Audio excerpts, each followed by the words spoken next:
जय मसीह के बहनों भाइयों, आज का वचन नीति वचन अध्याय 18 उसका 21 वचन। चलिए हम सभी लोग एक साथ बाइबल पढ़ते हैं और परमेश्वर क्या बात करते हैं उसको हम अपने जीवन में ग्रहण करते हैं। 21 वचन में लिखा है, जीव के वश में मृत्यु और जीवन दोनों होते हैं, और जो उसे काम में लाना जानता है वह उसका फल भोगेगा। इस सुंदर वचन में लिखा है जीव के वश में, यानी जो हमारे पास जुबान है ना, जो हमेशा चलता रहता है, उसके बारे में है परमेश्वर का वचन। इसमें कह रही है हमारे जुबान के वश में जो है ना, जीवन भी और मृत्यु भी है, दोनों चीज़ इसके वश में है।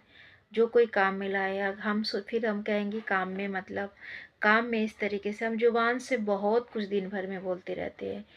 बहुत बार गाली देते हैं, बहुत बार बरदुआ देते हैं, बहुत बार चुगली करते हैं, बहुत उलट फेर की बातें करते हैं। तो परमेश्वर हमारे जो जुबान की लेखा हमसे लेता है। अगर हम परमेश्वर के खिलाफ, यानी वचन के खिलाफ, परमेश्वर के नियम के खिलाफ, जैसे हम गाली देते हैं, नशा भी लेते हैं, या चुगलियाँ करते हैं, या बरदुआ देते हैं, कोसते हैं, तो हम क्या करते हैं, हम अपने जीवन में नाश का कारण बनते। जो हम सामने वाले को देते, सामने वाले से मेरे जुबान का उसका कोई कॉन्ट्रैक्ट नहीं है।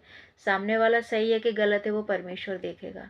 पर मैं जब किसी को फालतू के बोल रही हूँ, या गाली, नशा, कुछ भी हम ऐसा कर रहे हैं, तो परमेश्वर मेरा शरीर का हिस्सा है, मेरा जुबान तो मेरे से ही लेखा लेगा।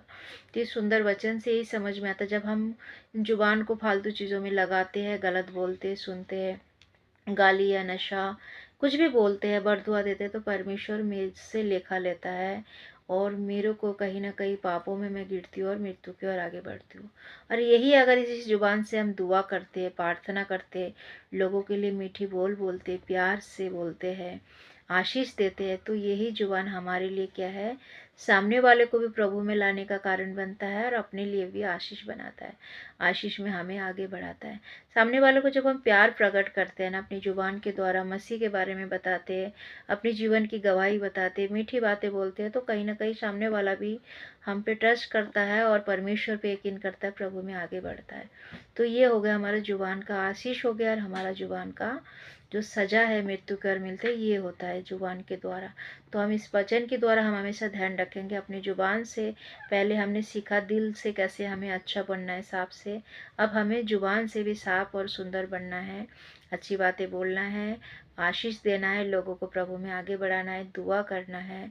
तो हम जो क्या है, ऐसे काम करेंगे तो हम अपनी जुबान के आशीष से भी हमारे जीवन को भरेंगे।